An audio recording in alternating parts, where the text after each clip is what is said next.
والد ظالم ہے، ظالم ہے باپ، بیٹے کو حصہ دیتا ہے بیٹی کو نہیں دیتا.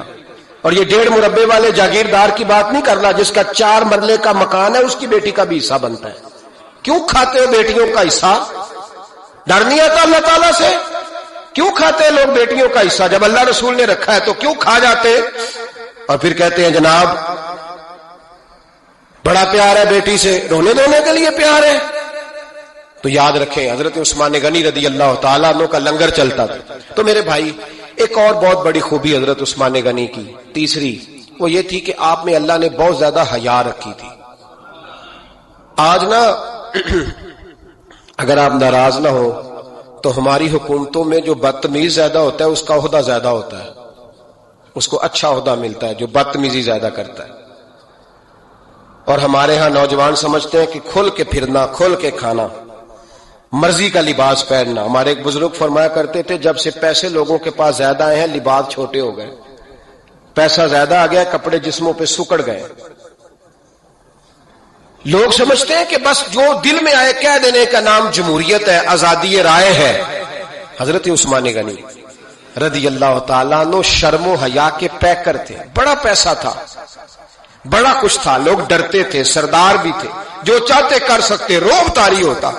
لیکن عثمان غنی کو جب بھی کوئی دیکھتا تھا کسی کونے میں بیٹھے نظر آتے تھے، چھپے ہوئے پیچھے. شرم و حیا، نفاست پسندی، بڑھ بڑھ کے آگے ہونا، ہر ویڈیو میں شامل ہونے کی کوشش کرنے کا نام پیار نہیں ہے.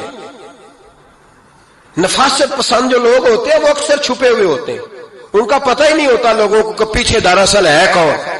دیکھیے نا بڑی معروف حدیث ہے صحیح مسلم میں، نبی پاک صلی اللہ علیہ وسلم آرام فرما رہے تھے، حضور نے تامت مبارک باندھی ہوئی تھی، لیٹے ہوئے تھے سرکار. تو جب آدمی لیٹتے تھے نا، ہمارے بزرگ بھی جب لیٹتے ہیں تو تامت کو سمیٹا کرتے تھے تو گھٹنوں تک آ جاتی تھی. دیکھا نا آپ نے، گھٹنوں تک تامت آ جاتی جب لیٹتے. تو سرکار بھی لیٹے تھے، پردے کی ابھی آیتیں نہیں آئی تھی. دروازے پہ دستک ہوئی، حضرت عائشہ صدیقہ عرض کرنے لگی یا رسول اللہ میرے ابا جان جناب ابو بکر صدیق آئے. حضور نے فرمایا بلا لو. حضرت عائشہ کہتی ہیں وہ آ کے بیٹھ گئے، حضور لیٹے رہے. پھر دستک ہوئی، اب کون ہے؟ کہا سیدنا فاروق اعظم. کہا عائشہ آپ ساتھ والے حجرے میں چلی جاؤ. اما جی وہاں چلی گئی. تھوڑی دیر کے بعد حضرت عمر آئے، حضور لیٹے رہے. جناب عائشہ کہتی ہیں پھر دستک ہوئی، اب کون ہے؟ فرمایا عثمان غنی. نبی کریم نے فرمایا اسے کہو ذرا ٹھہر جائے. حضرت عثمان ٹھہرے تو حضور اٹھ کے بیٹھے، تہمت مبارک کو ٹھیک کیا، پھر اپنے کرتے مبارک کو سیدھا کیا، پھر دستار کو سیدھا کیا. فرمایا اب بلاؤ عثمان غنی کو. حالانکہ جاہو جلال حضرت عمر کا زیادہ ہے، حالانکہ وقار مقام حضرت صدیق اکبر کا زیادہ ہے. اب بلاؤ عثمان غنی کو. حضرت عثمان غنی رضی اللہ تعالیٰ عنہ آئے، بیٹھے، بات چیت ہوئی، تینوں چلے گئے. حضرت عائشہ صدیقہ کہتی ہے میرے ذہن میں سوال رہ گیا. میں نے عرض کی یا رسول اللہ صلی اللہ تعالیٰ علیہ وسلم وہ 2 لوگ آئے، آپ بیٹھے رہے، عثمان آئے تو آپ نے اہتمام کیا. کیا لفظ ہے، اور لفظوں میں تاثیر ہے، اور جملے 2 کہے نبی پاک نے لیکن کتنا بڑا ان کا مرتبہ بیان کیا. فرمایا عائشہ میں اس شخص سے حیا نہ کروں جس سے اللہ کے فرشتے بھی حیا کرتے ہیں، میں اس سے حیا نہ کروں جس سے اللہ کے فرشتے بھی حیا کرتے. حضرت عثمان غنی فرمایا کرتے تھے میں نے جب سے حضور کا چہرہ دیکھا ہے دوبارہ پلٹ کے اپنی شرمگاہ بھی کبھی نہیں دیکھی. گویا میں نے اپنی آنکھوں کا وضو نہیں توڑا جب سے حضور کا. فرماتے جب سے یہ ہاتھ نبی پاک کو بیعت کے لیے دیا ہے پھر گندگی میں نہیں جانے دیا میں نے سیدھا ہاتھ.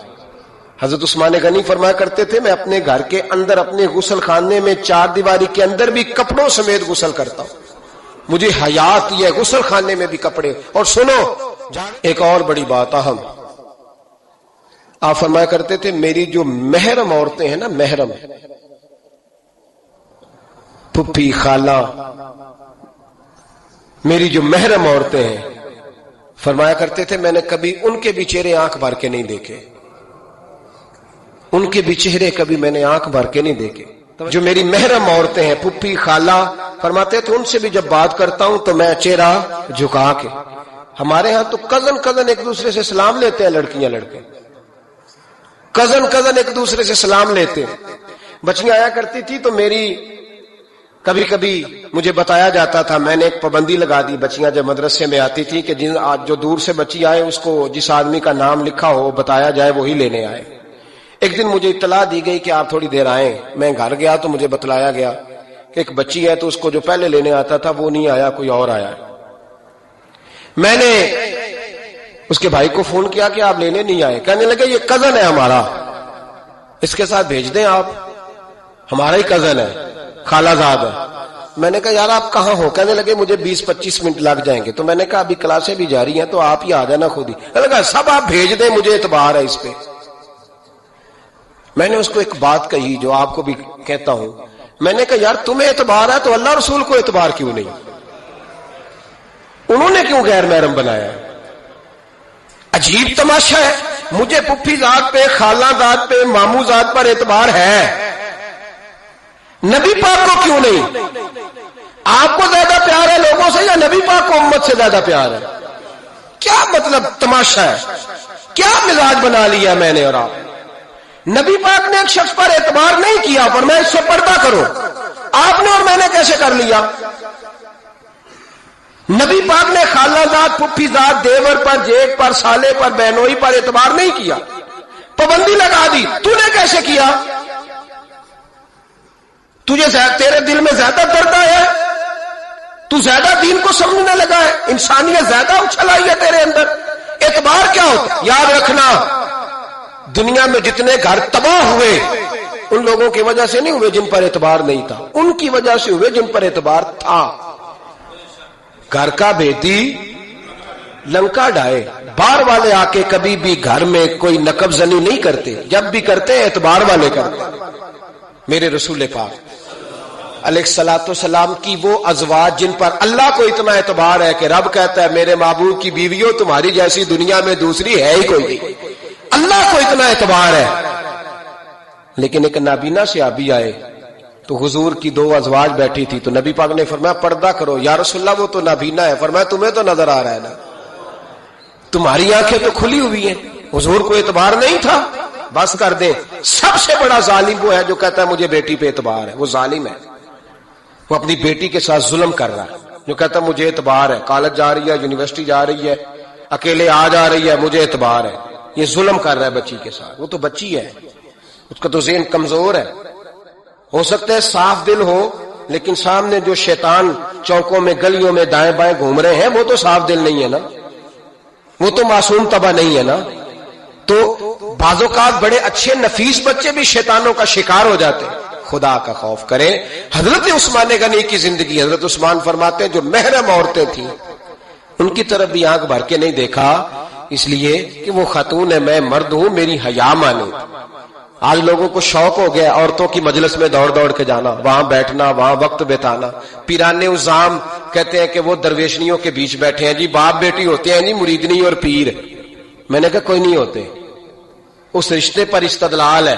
اعلیٰ حضرت فرماتے ہیں واجب ہے پردہ پیر اور مریدنی کا، یہ پردہ واجب ہے۔ اگر کوئی شخص اس طرح بے پردہ بیعت لے گا، بیچ میں بیٹھے گا، تو اس کا تو مرید ہونا ویسے ہی حرام ہے، جائز ہی نہیں ہے۔ یہ سارا دن تعویذ دھاگے کے لیے بیٹھا رہے اور بیویوں سے گفتگو کرتا رہے۔ خدا را حضرت عثمان غنی رضی اللہ تعالیٰ عنہ کی زندگی میں جو باتیں ہمیں بہت زیادہ ملتی ہیں ان میں نفاست ہے، آپ کی حیا ہے، سخاوت ہے۔ ایک بات اور سن لیں، بڑا ستایا گیا حضرت عثمان غنی کو، پراپوگنڈے کیے گئے، آپ کے خلاف مہم چلی، عبداللہ ابن سبا نے بڑی مہم جوئی کی آپ کے خلاف۔ یہودیوں نے مسلمانوں کا روپ دھار کر بڑا آپ کو ستایا، تکلیفیں دی، جی آپ اپنے رشتہ داروں کو بڑا دیتے ہیں، فرمایا کرتے تھے جیب سے دیتا ہوں، مال خزانہ سے نہیں دیتا۔ حضرت عثمان غنی رضی اللہ تعالیٰ عنہ کو بڑا ستایا گیا۔ یہ واحد خلفائے راشدین میں خلیفہ ہے جن کا 40 دن پانی بند کیا گیا، کھانا نہیں آنے دیا گیا۔ لیکن کمال ہستی حضرت عثمان غنی کی، مولا علی جیسے شیروں نے جا کے کہا آپ اشارہ کریں، یہ جو آپ کے خلاف نکلے ہوئے ہیں تو ایک تلوار سے مار دیے جائیں گے۔ تو حضرت سیدنا عثمان غنی فرمانے لگے میں وہ والا مینڈا نہیں بننا چاہتا جس کی وجہ سے مدینے کی گلیاں رنگین ہو جائیں، امن کا کہا آپ خلافت چھوڑ دیں۔ فرمایا حضور نے کہا تھا اللہ تمہیں ایک قمیض پہنائے گا، لوگ اتارنا چاہیں گے، تم نے اتارنی نہیں۔ صبر سے، حوصلے سے، اطمینان سے، یہ وہ واحد ہستی ہے حضرت عثمان غنی۔ انہوں نے شہادت قبول کر لی لیکن تلوار نہیں چلنے دی، لوگوں کو ایک دوسرے کے گلے نہیں کاٹنے دی. وہ شخصیت ہے حضرت عثمان غنی کی، لیکن بڑا ستایا گیا، بڑا پراپوگنڈا. مجھے بتائیے اس کے بارے میں اللہ قرآن کی آیتیں نازل کر دے اور جس کے بارے میں مصطفیٰ کریم ایک بار نہیں تین بار جنت کی بشارت عطا کر دے. کوئی بندہ ہمیں تاریخ بتائے، حوالے دے، کہانیاں سنائے تو ہم اس کی کہانیاں دیکھیں گے یا نبی پاک کا فرمان دیکھیں گے؟ بولیں، جا کے بولیں، جا کے. کسی کہانی پر کبھی بھی کان. بس ایک حدیث میں نے بڑی دفعہ سنائی ہے، پھر سناتا ہوں، ترمذی میں ہے. نبی پاک جنازگاہ تک گئے جنازہ پڑھنے. یا رسول اللہ فلاں آدمی انتقال کر گیا، جنازگاہ تک تشریف لے گئے جنازہ پڑھانے، لیکن جنازگاہ تک پہنچ کر محبوب نے فرمایا اس کا جنازہ نہیں پڑھانا. یا رسول اللہ کیوں؟ فرمایا اس لیے کہ یہ عثمان غنی سے بغض رکھتا.